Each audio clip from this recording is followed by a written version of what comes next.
Thanks for choosing this free Anfield Index podcast. If you'd prefer to listen to this or any of our other shows without adverts, then now's the time to check out Anfield Index Pro. With AEye Pro, you can supercharge your entire listening experience. You'll not only get all of our podcasts without the ads, but you'll have them far faster with our quick publish feature available exclusively for subscribers. AEye Pro also puts you in the heart of our sound studio, with an option to listen to many of our shows live and interact with the podcasters in real time as the shows are recording. Upgrading couldn't be easier.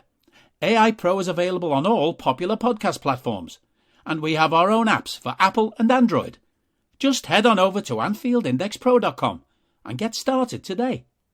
Hello and welcome to AEye Scouted on Anfield Index Pro. I'm Dave Hendrick, joined as always by Mr. Karl Matchett. How are you, sir? Thrilled after another solid 5-2 defeat. Hopefully same again at the weekend. Yeah, that's the hope. So, Karl, there's been allegations that last night's post-match Raw was overseen by the group who will lead our Europa League coverage next season. I'd like your thoughts on this.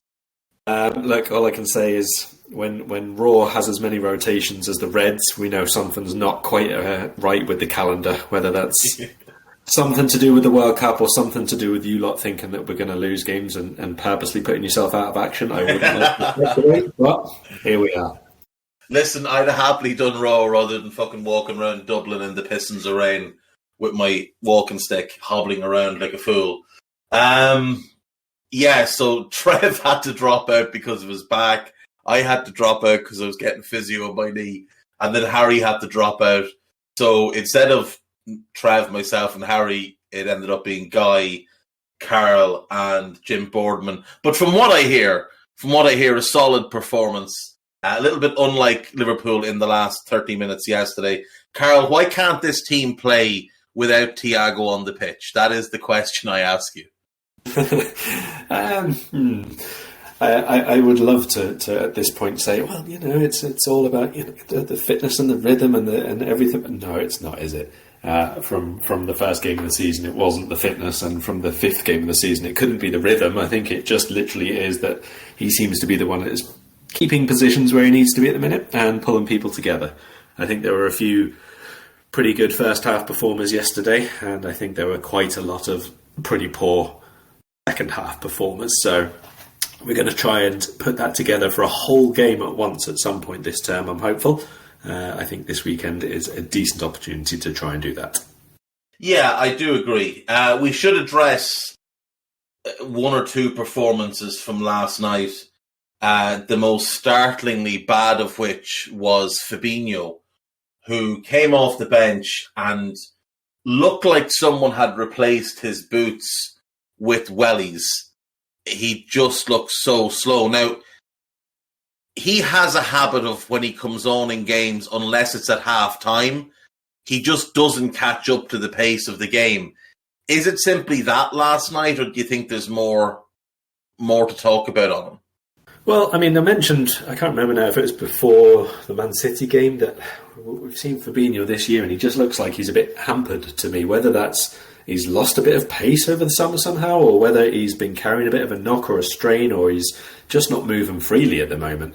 Obviously, there was a big improvement against Man City in terms of his defensive work and how involved he was in breaking up play, but then is that, again, a bit of a knock-on effect on his body in some way, and it's the fatigue and the recovery and everything. He's obviously not had regular game time as much as he would normally do this season, so maybe again it is a little bit of that he was still in recovery mode to an extent, and when he came on it was mechanical, I think is the word I'll use to describe his movements. It was not very fluid at all. He looks like he's really struggling to turn around at the minute. Any time anybody sort of takes a step past him, normally you would see him take 2 quick sprint steps and then a big hooked leg around, and he's turning like an oil tanker at the minute. It's a bit of a concern, but at the minute we're, as I mentioned on Raw last night, kind of 3 players for 2 positions in a lot of different areas. At centre forward, obviously we've got the 3 and they're rotating, and sometimes Mo will have to push out wide. In centre midfield, we've basically got 3 at the minute, and we're rotating between 2 of them. So I think substitution times and who starts and who comes off first is a bit of a clue, basically, as to which pairing is going to start the next game, I think. So, assuming that there are no injuries picked up in training between each match, of course, I think it's probably a game that we're now expecting Fabinho to start at the weekend. At some point, I think he's going to have to start 2 in a row, though, and then we are going to see if it really is a struggle for him to recover physically on that sort of short turnaround at the moment, or what, because I have to be perfectly honest, at this moment in time, I wouldn't be taking him in Brazil's World Cup squad if this is what he's producing one game after the next. Brazil got enough central and holding central players that they don't need to carry someone who is in terrible form, and he cannot afford to keep putting in performances like that if he wants to go. And the thing is, him not going to the World Cup is probably what he needs.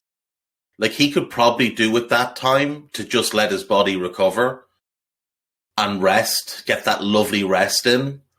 Him, Mo, a couple of others just, sitting around the pool, relaxing, not having to do ridiculous things in ridiculous heat in Qatar.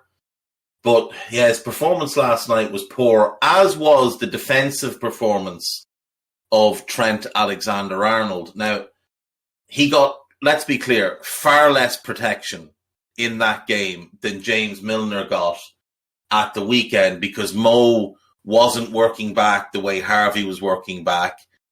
Joe Gomez didn't have the opportunities to cover across quite as much because there was less protection from the central midfield area than there was against City.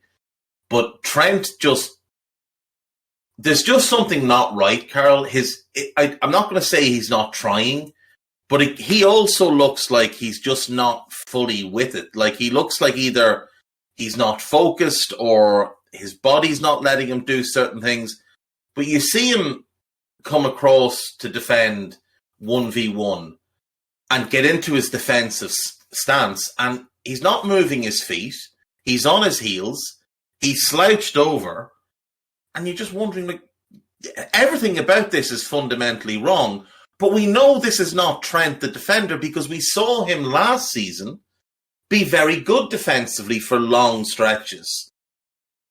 And I saw Gomez getting quite a bit of criticism after the game. But, I mean, other than the penalty, I thought Gomez actually had quite a good game. Whereas I thought defensively Trent was really poor. Now, some of his passing was outstanding. But defensively, he worried me again. So I found Trent different in the first half to the second half defensively. I thought first half in the few one-on-ones and the counters that they had, he was okay. But the second half, he did lose out the one-on-ones. Again, something we mentioned last night on Raw, especially right near the end of the game there, when I think it was him, Henderson and Gomez all missed that sort of one-on-one challenge where they nearly scored from. So...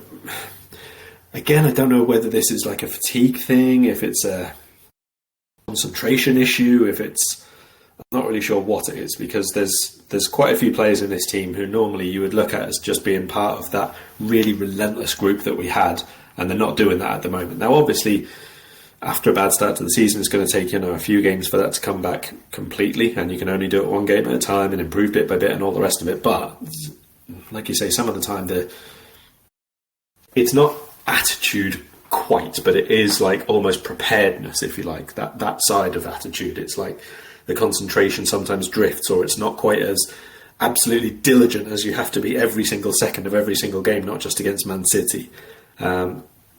Gomez, we actually went in a bit of depth on Gomez last night, and I sort of said I don't really have any concerns about him, but I also expect that there are going to be a couple of moments from him, because he hasn't had that consistency of game time. And I think I compared it to, a centre forward who has been in and out of the team, coming in and a chance falls his way and he maybe shoots when he should pass, and then the next time he hesitates and tries to pass when he should shoot and all that sort of thing. So you're going to get the defensive equivalent of that for someone who's been out of the team and comes back in. So he might make a bit of a mad decision, and it appears worse because he's a centre-back and it costs a penalty or it costs a goal or a chance or anything like that. But you are, until he plays maybe a month, 2 months in a row, going to get that kind of thing from time to time. I don't really have too many concerns over Gomez at all. No, neither do I. He has a solid place in the squad, and he can be a solid piece of the team as well. But it's down to fitness and form, and if he keeps getting the opportunities once other people come back. So there's not really anything to worry about there from that perspective. I think overall it still is a team issue, to be honest. Just what I said. I think, against the Man City game, it was such a one-off. It was an event. It was a real test, and everybody passed. But we have to remember that we did that for like 2 years every single game, whether we were playing Man City or whether we were playing Nottingham Forest or the equivalent thereof in those seasons. We were so on it. We were so diligent and deliberate about our positional work and really, really aggressive in all areas of the pitch when we went in for one-on-one challenges, and there are too many people who are not that at the moment. Yeah, I completely agree. Now, we did win the game, so I want to end the West Ham chat on a couple of positives. Curtis Jones getting his first minutes of the season, that's a positive. Looked a little bit rusty at times, completely understandable, but his touch looked good, and he looked like he knew what he was meant to be doing, so that's a positive. Alex Oxlade-Chamberlain back on the bench for the first time this season. Again, I think that's a positive sign because I think he can fit really well into this 4-4-2. I think it's much more fitting of his skill set. It'll take a bit of time before he's ready to start a game, but I certainly think he can play a role between now and the World Cup break, especially with Jota and Diaz out. I think he's going to be the best option down the left, purely from a pace point of view. And I thought Darwin Núñez caused them absolute nightmares last night. I thought he ran them ragged. He was very unfortunate not to score with that brilliant left-footed shot that hit the post. Probably could have done better with the rebound, but I think it was a more difficult shot than people realised because it was spinning weirdly coming off the post. He had that other left-footed shot that had absolute venom in it that Fabianski tipped over the bar. And he obviously scored an excellent goal. Great cross from Costas, it must be said. But to see Darwin break into the box at that speed and jump and kind of just hang in the air, I thought it was a great goal. Told you, mate, Andy Carroll. No. Absolutely not. No. We had a good laugh about Darwin last night. I think everybody enjoyed his first half performance, apart from Ben Johnson, probably. He was exceptional. Really, really endeared himself to the home support, obviously. Got a lot of appreciation from the Kop. I think that kind of thing is, hopefully, with a new player anyway, and a reasonably young player, something that spurs them on to do the exact same thing every time that they're on the pitch, or, makes them remember, at least when they're at home, this is what they want to see, this is what they expect to see from me now. Another day, he probably gets a hat-trick. I think we all mentioned last night, if he starts finishing with his right foot like he does with his left foot, he's going to get about 100 goals a season. It's not quite working out that way at the minute, but there's not that much in it. He scored 4 in one of the friendlies, was it? And to be honest, they were tap-ins. None of them were proper goals that he did too much for, other than obviously being that sort of 6-yard box area. He could have had 4 last night, all of them of his own making. And he is a player who is obviously becoming more impactful now. I think, again, we've mentioned several times already that the 2 forwards really, really suits him. And his off-the-ball work last night was something that we really, really are going to need from the front too, because it's very, very different trying to set up to press and stop people playing out when you've got 2 in attack instead of 3, and then just 2 in each area or channel of the midfield, rather than, again, a fullback so high up and a number 8 so high up and a number 6 able to go across. It's really, really different setup at the minute. So what he did off the ball with stopping them, getting down the flank, with stopping them easily playing out, and everything else was something we're going to need game after game after game. And Dell has just mentioned in the chat the Premier League speed record for the season, obviously, which he was clocked at just over 38 kilometres an hour. Again, we did mention it on Raw last night, but it's for a fella his size, that's scary. Yeah, I mean, you don't want him to run into you at that pace, let's put it that way. No, definitely not. Last thing on the game. After the game, I went, because I didn't have to do Raw, I spent my time perusing social media, and I saw an awful lot of fawning over Declan Rice. Liverpool fans saying Rice is the one, we should sign Rice, pay the money, yada, yada, yada. I thought he was completely anonymous until Thiago went off. A complete non-factor in the game. Now, he did play well when Thiago was gone off the pitch, and he ran by Fabinho a couple of times. But for 60 minutes, Karl, I don't remember seeing him do anything positive. Yeah, I think, again, last night we sort of spoke and said first half especially, R2 dominated the centre of the park and they didn't get a touch on us until 40 minutes. And nobody got near Thiago. I think Henderson on the ball was really good first half as well. Again, obviously probably down to a bit better positional work from our players on the ball and going forwards. I think Thiago was making an awful lot of space happen for him, dragging two people towards him at times and letting Henderson sit a bit deeper. And I think between them they did very, very well for that period. But I think the subs in general upset a lot of our balance. They took off our two best players for starters, and Carvalho was a bit of a decent ball carrying line breaker for us as well. So Rice and Souček less. I mean, Souček was more involved in, I suppose, getting into the final third and trying to support. But from build-up play, I think Benrahma was pretty good at carrying for them, and Declan Rice obviously then passing from deep and a couple of surges forward as well. Again, he was someone we went over last night, so I'm not going to repeat it in case everybody did listen to it. But to cut a very long-winded discussion last night short for today, yeah, he played all right, and yes, he had an impact in the game, but ultimately he didn't have enough of an impact, did he?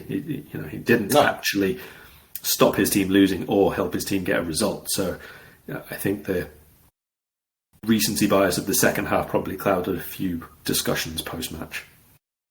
Yeah, 100%. And that is just the kind of the mindset of social media. It's the last thing we've seen, not the overall game. It's the same thing we see with a lot of player ratings, where you'll see someone stink the place up and throw in a 4 out of 10 first half, and then they'll have a good second half, say an 8 out of 10.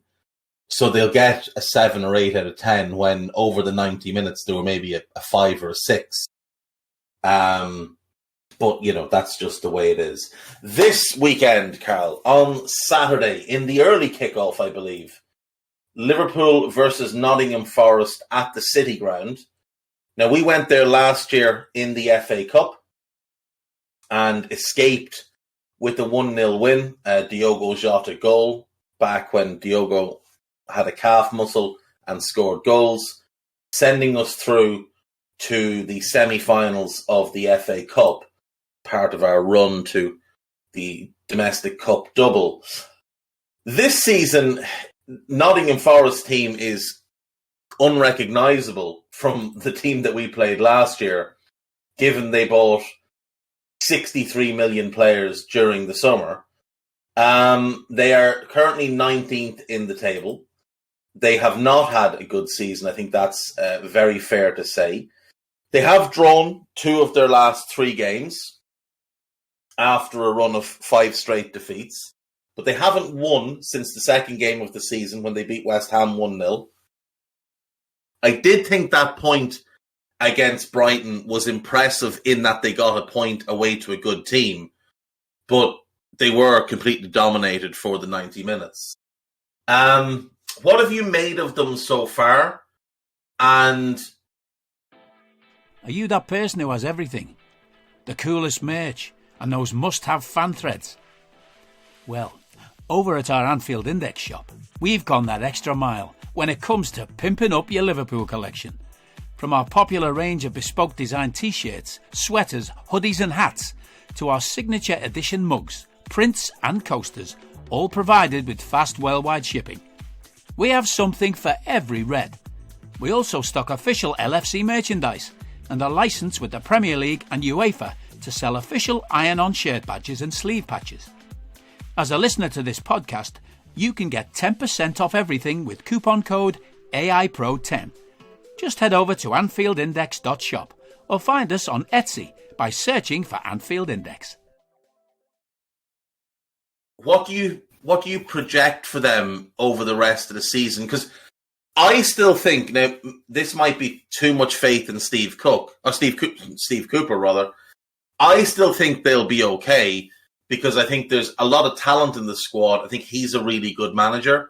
I think he's still just trying to piece together his best 11. And once he does, I can see them starting to pick up results and climb their way up the table.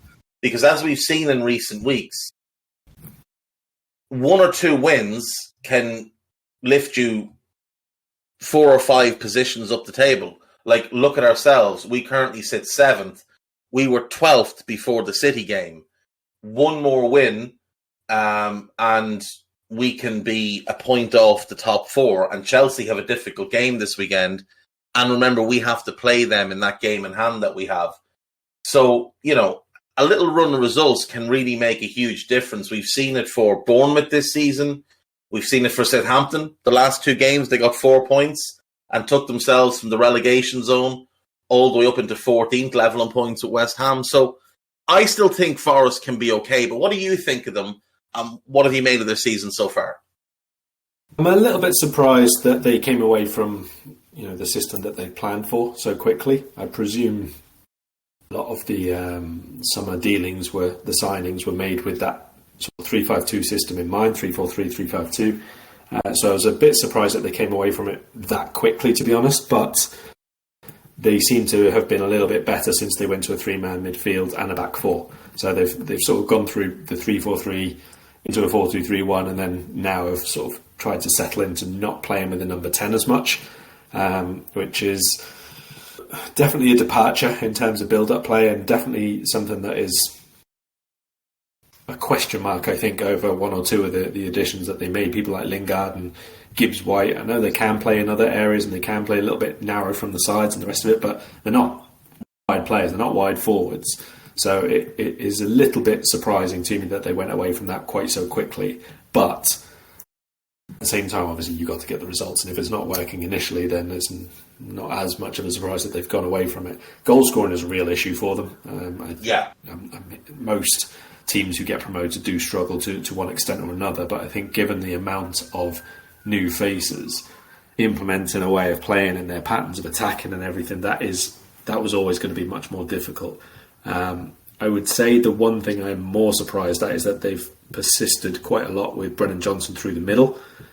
I think Brennan Johnson's a really, really good player, but I also think that he's the type. Yeah, I think he's probably a bit better at the minute wide. I wouldn't be surprised if he ends up centrally later, but at the minute, he to me is a second forward more than anything. And I think that he's someone who would benefit from either they play 2 up top or play him from the side of someone else, someone like Taiwo Awoniyi, who's been in and out of the side. So I would like to see a little bit more consistency in the team selection from them. Maybe they have to identify a run of games where they think that they can get some really good points in a row from, which, to be fair, isn't right at this minute because they play ourselves, obviously, then they play Arsenal. But after that and before the World Cup, Brentford, Tottenham and Crystal Palace all at home in a row. I think they have to target at least 4 points from that run of games. And then, obviously, Man United and Chelsea to come back after the World Cup is a really difficult return. But if they've got themselves at least in a position where they're still within sight of safety, then I don't think there's too much reason to be down about everything. It's very, very important that they don't obviously go on a run of losing let's say 11 out of 12 games or something like that, because at the end of that point you probably are starting to get too far away from it, even though the league tends to concertina, because it's not so much that the fact that you're still 3 wins away from the next team, but at that point it becomes 3 wins away from the next team while they don't get any more points, and then you have to still get more points while they don't get more points. So that becomes a really, really difficult thing to do. Even though the gap doesn't look that big, there's not enough games to do it, basically. So I wouldn't say that I'm writing them off completely, because they've brought in enough players who are good enough to stay up. But as I said and wrote at the beginning of the season, the biggest job that Steve Cooper has got on this season is not so much winning games as finding a team. Because, imagine you went to the World Cup, for example, and got given the mandate of get out the group stage, but you're the new manager here and you have to put together an entirely new nation of players. How are you going to do that in such a short space of time? It's effectively the job that he's got here. And it can be very, very difficult to forge a team identity in the way that they did and got up from the Championship last season, because they've got people coming on very different wage levels now and very different expectations of playing and different careers that they've had so far. It's not that easy to do, to be fair. So some players, I think, have really improved their stock. I would point to people like Ryan Yates for that, for example, since he came back from injury and came into the team. He's obviously not one of their best players from a technical level, but he's that type who has put in the work rate and the tactical diligence that they're going to need, and providing a little bit of stability probably, and really, really fierce competitiveness, which is basically minimum, isn't it, at the end of the table that they're at now. So you look at the games where they have more or less matched teams, performance level and energy level and all the rest of it. I'd say the Aston Villa match, Wolves probably to an extent. I mean, they were, I think, not the better team against Wolves, but they were within touching distance of them. And Brighton, like you said, they kept them out. If you can't match a team in terms of creating chances and having the ball and all the rest of it, you've got to work hard enough and keep your shape well enough to keep them out. And they got a little bit lucky against Brighton because, Brighton missed 16 chances a game unless they're playing at Anfield. And I think Henderson made like 2 or 3 pretty good saves as well. But I think they were, in the same way Liverpool did enough to beat West Ham, even though it wasn't our best defensive display ever. Again, Forest have done enough to get the result against Brighton, even though they could have been a bit better on the ball and everything. So not the end of the world. A couple of decent results in terms of taking a point just to keep within touching distance, and indeed to keep themselves off the bottom, because they're not. That's Leicester still. But it is still going to be a very difficult thing for them. It is. I mean, if you look at them game by game this season, they lost away to Newcastle. That's not a bad result, because Newcastle, as they've shown, are a good team. By the way, shout out to Philippe Auclair for his comments on Eddie Howe and his hypocrisy, and also for basically calling Eddie Howe a midget compared to Jurgen Klopp, which was wonderful. They beat West Ham at home, which was a really good result. They got a draw away to Everton. Now, Everton are garbage, but it's still a good draw away from home. Losing at home to Spurs and away to City aren't bad results at all. Losing 6-0 to City is disappointing, obviously, but not necessarily surprising. The 2 really bad results they've had were the 3-2 defeats to Bournemouth and then Fulham, both of them at home. The Bournemouth one in particular, because they were 2-0 up at half-time and threw it away. In the Forest game, they were 1-up, conceded 3 goals in 6 minutes, and threw it away. They got walloped away to Leicester, which the table shows is a bad result, but I don't think anyone genuinely believes Leicester are the worst team in the country, or in the league rather, despite being bottom. I don't think anyone actually had predicted Leicester to be in this sort of mess pre-season. They got a draw at home to Villa. They were, like you said, kind of a little bit unfortunate not to get a draw away to Wolves, who again are better than their league position suggests. And then they get the draw with Forest. They haven't been maybe as bad, but they've had 2 really disappointing results. And then getting walloped by Forest was just a bad performance. They have shown they can hold their own in a number of games. They just need to do that more often. Now, I have a theory, Karl, that managers self-sabotage themselves in the Premier League with newly promoted teams by continuing to play championship-level central defenders who aren't good enough for the Premier League, because they're of the belief that these players bring organisation and leadership. We've seen it with Leeds and Liam Cooper. We've seen it with Norwich and Grant Hanley. And we're seeing it at Forest with Steve Cook, who wasn't a good enough defender to play in the Premier League when he was at Bournemouth 3 years ago. I don't understand why he continues to play him. When Niakate got hurt, he could have played Joe Worrell in the middle of the back 3. Joe Worrell is significantly better than Steve Cook. In a back 4, it's not even comparable. Joe Worrell should be playing over Steve Cook. But you've also got things like Mangala got injured and missed 5 games. He made 2 starts so far. Niakate got hurt having started the season looking really good. Those 2 in particular, I think, have been an issue. I don't think he's given Emmanuel Dennis enough opportunities so far. Only 2 starts. And they've had a bit of a revolving door at left back. Obviously, they brought in 3 left backs in the summer. Omar Richards Then they discovered after he'd had a medical and they'd signed him that he had a stress fracture in his shin. So they signed Harry Toffolo, who's a solid backup left back, but not someone you want starting in the Premier League. And when they realised he wasn't quite ready to start in the Premier League, making the step up from the Championship, they went and they got Renan Lodi in from Atletico Madrid. Now, Lodi is more suited to being a wing-back than a full-back, as is Nico Williams, as are most of the attackers would be more suited to playing in a front three than a front two, or as a lone striker with wingers. It's just been a little bit messy in terms of who's been available and who he's used. I mean, I'm sorry, Steve Cook should not be playing in the Premier League. He just shouldn't. He's not good enough. He's never been good enough. I like Ryan Yates, and I think he's added something to that midfield, but he needs to be playing with Freuler and Mangala, and you've got to make that midfield as combative as possible and not be playing Czech Koyate, whose legs were gone 2 years ago to the point that Palace moved him to centre-back. Yeah, and again, I think that goes back to what I was saying before, that a lot of these players have been signed for roles that actually aren't there anymore. Kouyaté as a third centre-back, or the middle centre-back in a three, for example, where they don't have it anymore.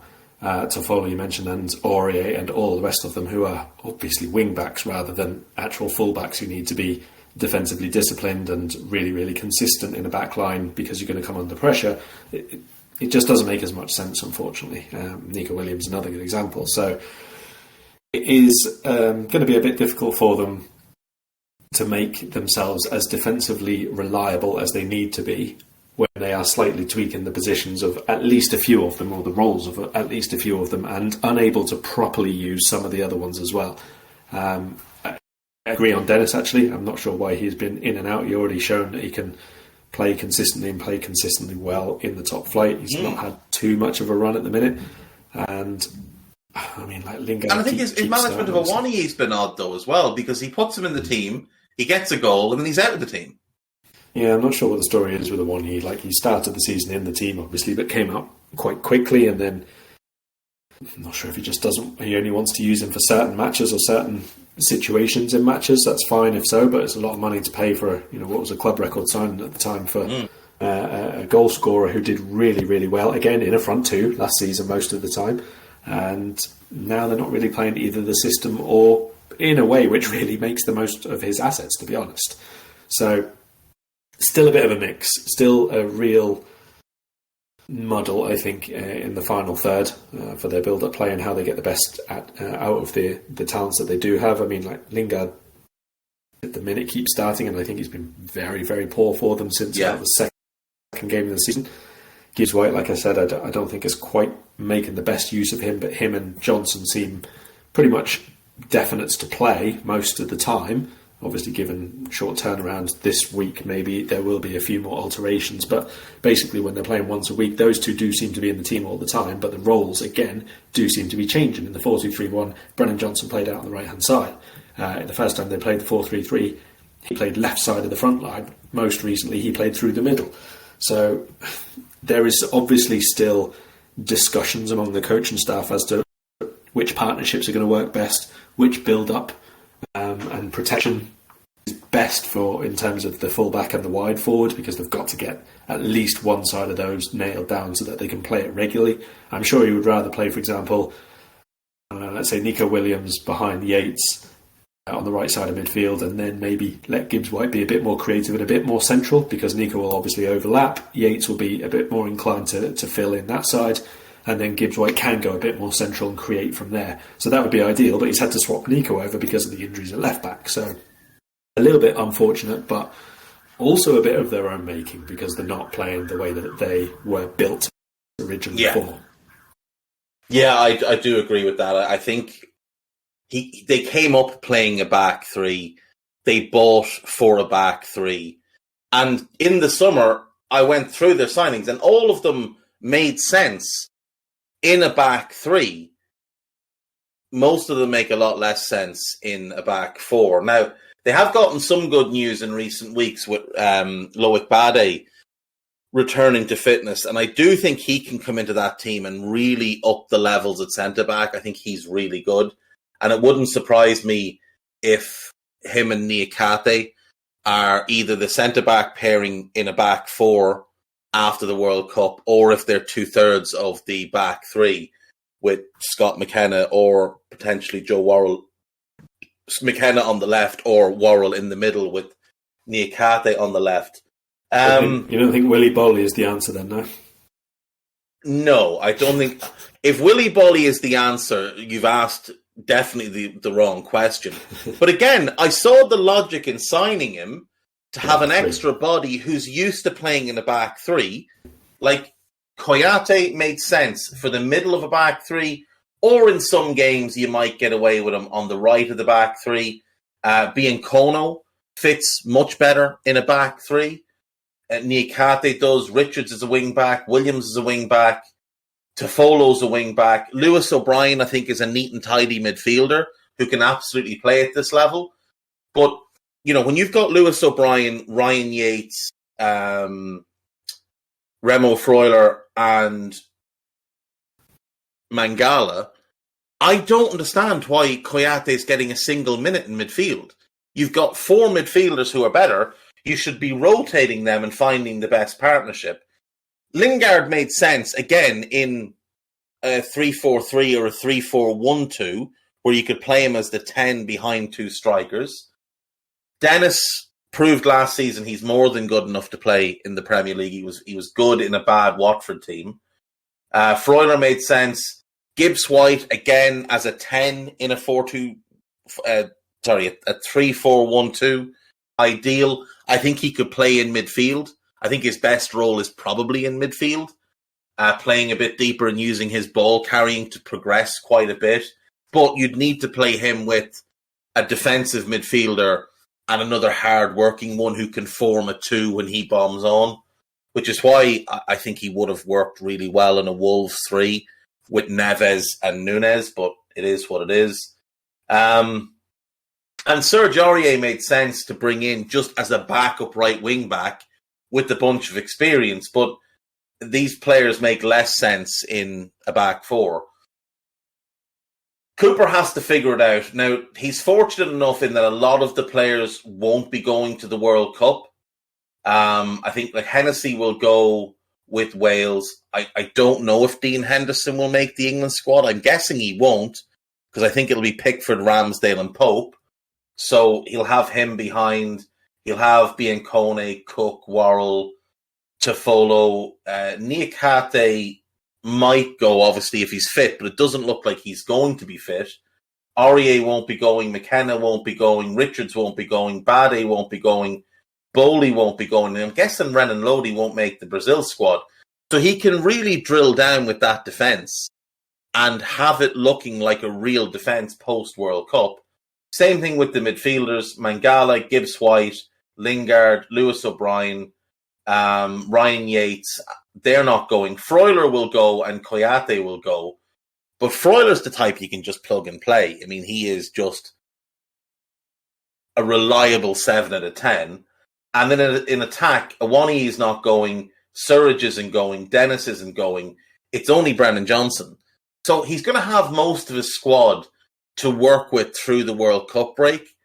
And of the ones that are going, the only ones he's going to need to consider, how do I get them back in the team when they return?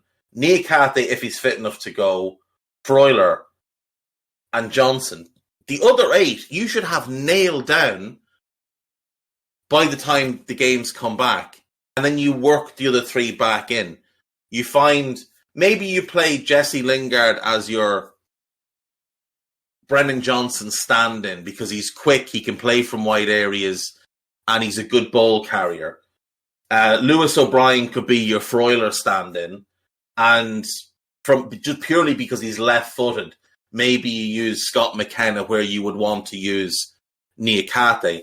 And by the time you come back, I know they've got a couple of tough games to return from that World Cup, but they have got to have a settled team, a settled formation, and a group that is together, has grown accustomed to each other, now knows each other, and has built some relationships. Because right now, this isn't a team. This is just a bunch of lads who are professional footballers and have been brought together. It's too soon for them to really know each other at all, on or off the pitch. Yeah, I agree. I mean, it was always going to be the biggest issue that they face, a real getting the togetherness, getting a bit of a culture in the squad, getting some leaders emerge within the group. That always happens, but what happens organically, people pick their own leaders, even if they don't formally do so. People step up and come to the fore and all the rest of it, and it's a difficult thing to do when you got a whole load of people just thrown together, sort of thing. So they're going to need a few to really step up and show quality, who obviously have it. It's not just about the battling and the togetherness and the fight and all the rest of it, but they have to have that organisation at Premier League level as well. That has to come first, I think, and then later on, maybe just in a couple of games, you let 2 or 3 players almost off the leash to try and combine and get things happening in attack. So there's work to be done. In all honesty, it would take something quite enormous for them to stop us getting what would be our first away Premier League win of the season at the weekend, which is a ridiculous thing to be saying at this point of the year, but whatever. And ultimately, I think the result for this one is going to come down to who starts for Liverpool and how well we play and how clinical we are or are not. Yeah, Liverpool now. No Luis Diaz. We know he's out he's out until after the World Cup break. Diogo Jota is the same. Artur the same. Artur the same. You've said it before. We might not see him again. That might just be, he might have had that 14 minutes against Napoli, and that could be it. Memorable. Yeah, absolutely. Coming on in that to settle the game down and guide us through to a 4-1 defeat. Ibu, according to what Jurgen said yesterday, Ibu's not going to be ready for this game. He says he's likely to only be back in team training on Saturday, although there will be no team training on Saturday, so I'm not sure what Jurgen meant by that. Naby is back in parts of team training, so he could potentially be on the bench for this game. Joel Matip, Joel tends to recover at the same kind of pace that he breezes through life at, quite slowly. And Darwin has a little bit of a tight muscle, so I'm guessing he'll start on the bench. So you mentioned the midfield, and it has looked like a situation where the one who comes on will start the next game. Now, Henderson played 90 in yesterday's game, giving him 120 minutes across the last 2 games, or 127 or whatever with the added time. But still, he'll be relatively fresh. Fabinho played a similar amount of time across the 2 games, whereas Thiago played 150 minutes or 155 minutes, whatever it was. So I'm guessing that the midfield pairing for this game will be Henderson and Fabinho. I wonder, I know Jurgen always says they don't do this, and to an extent with Thiago especially, there might not be any point in doing this, but it is important that Liverpool win this game, obviously, but should we really think that who starts central midfield out of Thiago or the other 2 will dictate the result against Nottingham Forest? Or do you need to hold him back for Ajax, where we do want a result so that we can wipe one game off our fixture list effectively and make sure that we're in Europe, obviously? This was my next question to you. If you had to rank this game and the Ajax game in terms of level of importance, which one would you put top? Because personally, I would put the Ajax game as the more important one, because as you said, if we can go and get the draw, all we need is a draw, get the draw we need. We don't even have to worry about the Napoli game. We can play Nat Phillips at centre-back in the Napoli game. Milner can start up front if he wants in the Napoli game, because we'll already be through. And I do think the Champions League is our only real shot at one of the big trophies this year. I think the Premier League is gone. I think the Champions League needs to be the focus. Now, obviously, we need to focus on getting top 4 as well in case we don't win the Champions League, because we want to be in it next year. But I think that's a different conversation than winning the league. So which would you prioritise? Would you prioritise this game or that Ajax game? I would, from a defensive standpoint and a control standpoint, prioritise Ajax. And from an attacking one, prioritise Forest, if that makes sense. If it was a case of Salah can only start one, for example, I'd be starting him against Forest. But for Thiago to control the game, I would be starting him against Ajax. That's what I mean.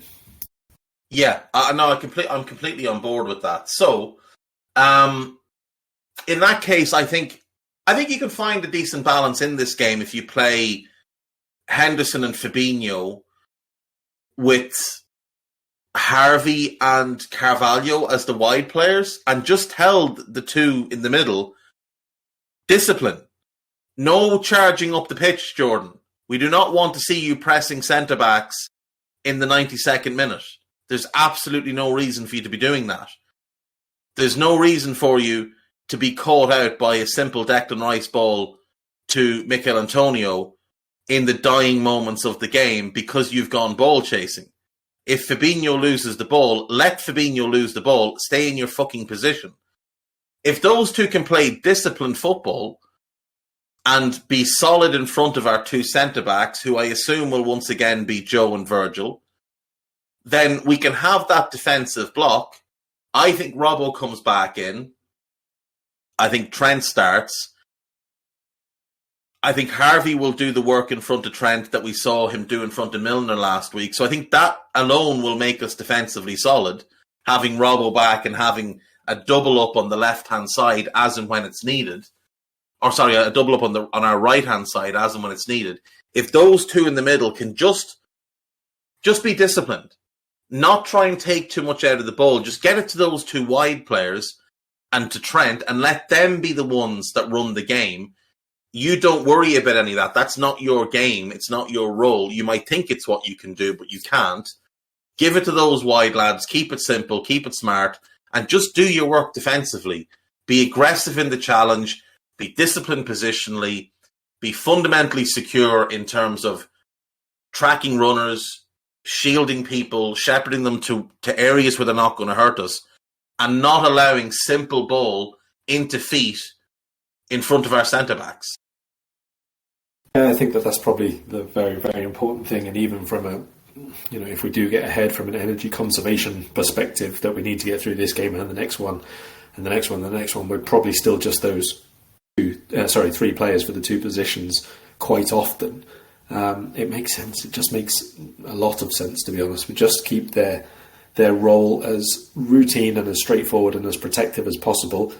Both of them can play really good through passes from 15 yards deeper than if they were number 8s. They don't need to worry about from that perspective in terms of not being involved in the build-up. I think probably 3 of our best chances last night against West Ham came from those two positions. It was Thiago, obviously, and Henderson at the time, playing from quite deep in midfield, but playing really good through passes. So it's not like they're not involved just because they're a little bit deeper or not pressing quite as high up or anything like that, but play behind the game. That's where we need you to be at the minute. Play behind the game so that we are well covered, that we're not going to be easily run through, and that you are, because you're not ridiculously speedy, and certainly compared to a few players who we might come up against, able to still be in position. They're not just going to breeze past you and go one-on-one with the defence like we saw a few times in the second half. So I don't, again, really mind which pairing of the 3 it is. It shouldn't matter that much in this match. But we do need, I think, Thiago to play against Ajax.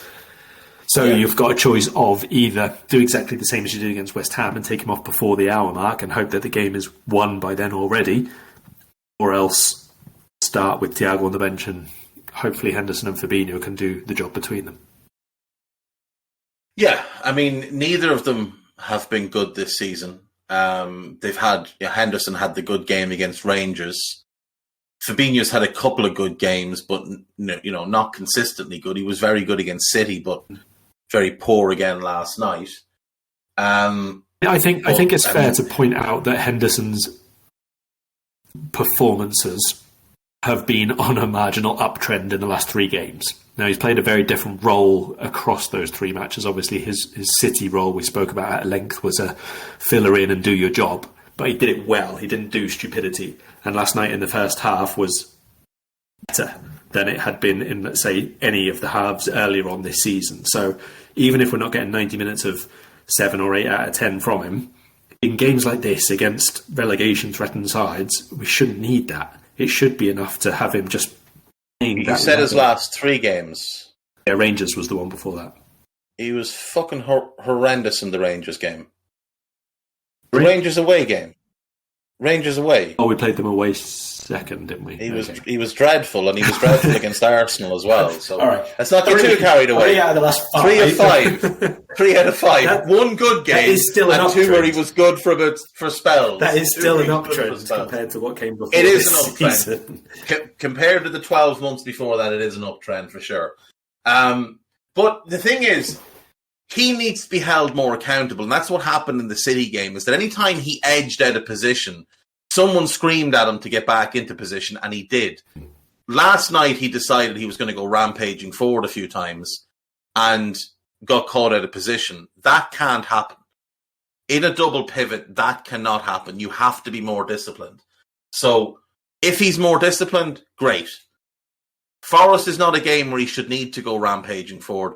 Forest is a game where he should just be sitting in and letting the attacking players go and do their thing. You're there to provide the platform. Breaking news, and I want to get your quick reaction on this. Michael Beale has turned down Wolves to stay at QPR. Obviously, QPR have had a great start to the season, but I'm a little bit surprised he's turned that job down, because I do think that's a good job, being honest. I think there's money to spend. It's a good squad. You obviously need a striker, but, that's been the case at Wolves for about 6 years. I'm surprised he's turned it down, but then I was also surprised that he became the number 1 target, considering he's only been a manager for 5 months. Yeah, I haven't seen QPR and watched any championship games this year yet, I don't think, but I would assume that part of his reason for turning him down is because he knows he's still learning on the job, basically, and he's got himself obviously a decent start, so he's in a comfortable position, and he's happy to just keep learning at his own pace. He doesn't need to make an immediate step right now, whereas if he went to Wolves, they didn't buy a forward, he couldn't find a way for them to be goal scoring and got the sack. Is he going to be starting a bit further down again next time? So he's got, I think it was a 3-year contract, something like that he's got at QPR, so I wouldn't say I'm flawed by the fact he's turned them down. There's still a big job to do there at Wolves, so it's a big culture of playing that they need to turn around, not just get a number 9 in the team. So reasonable, I think, to turn him down considering how new he is to the job, but also nice that they are looking for somebody different. Agreed. Nice to see them looking for a progressive choice. I really hope this doesn't mean they go back to Nuno, because that would just be a catastrophe.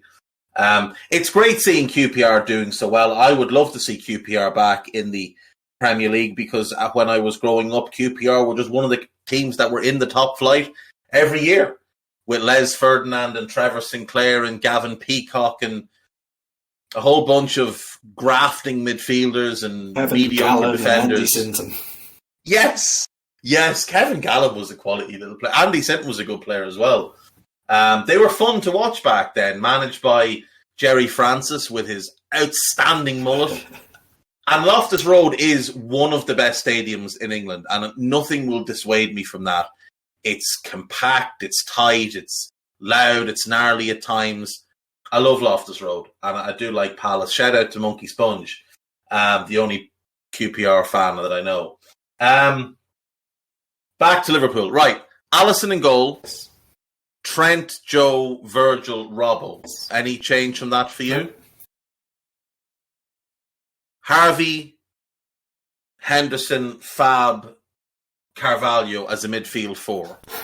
Again, I still have my reservations about playing those two in the 2 wide roles, but in this instance... I do as well, but needs must. Yeah, in this instance, I think, given that I think Forest are still likely to be without Lodi, it's going to be Aurier right back and Nico Williams left back, and I would rather have a runner going up against Aurier, which is Carvalho, over someone who can be a bit scheming and passing in field and that sort of thing, which would be Jones. I don't think Jones is going to be too far off a first start, and maybe he just gets like 45 and we take him off at the break, since that doesn't really count as taking up a sub as such.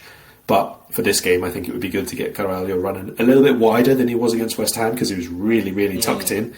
It was Salah wide and Carvalho almost an 8 to 10. 10. So I would like to see him stick a bit wider in this match, but really go up against Aurier and try and get in between Aurier and Cook. I thought in the second half against Rangers, he and Harvey kind of figured out how they play those roles when they're the two wide players, where one comes central so the other stays wide, and then the other comes central so the first one stays wide. Last night I didn't like the balance between Carvalho and Mo, because I thought Mo was just left too isolated. He's back to being a linesman. I didn't like the fact that Mo was started wide to begin with, but again, needs must. The squad is a little bit injury plagued at the moment. Up front, I'm suggesting a Bobby Mo pairing with Carvalho coming off, or with Nunes rather coming off the bench, to keep Nunes fresh for Ajax, because I think that's the game we will want him playing in. Yeah, I agree, although I would start him in both of these matches as long as he's fit. I know he said even with the little bit of tightness. It depends what that in is. The muscle. Depends what that is, yeah. If it's like a hamstring or something like that, then obviously you don't play him. But if he's okay, it's just bruising or just tiredness or fatigue or whatever because he hadn't had too many starts beforehand, then yeah, I'd give him 3 starts in a row here for these matches. He didn't even play an hour last night. So against Nottingham Forest, I think he's going to give them a lot of problems, and I would like to keep the positivity and continuity going in his game time, and then hopefully then against Ajax he's in a position to do a lot more of the hold-up play and everything for us as well. If he's okay to start this one, I would do so with Salah. Yeah. Oh yeah, if he's good to go, absolutely. Because you want to get him as many games and as many opportunities as possible. And last night I really enjoyed his performance. I thought his hold-up play was good. I think he completed like 12 of 14 passes, which is good for a back, for a 9.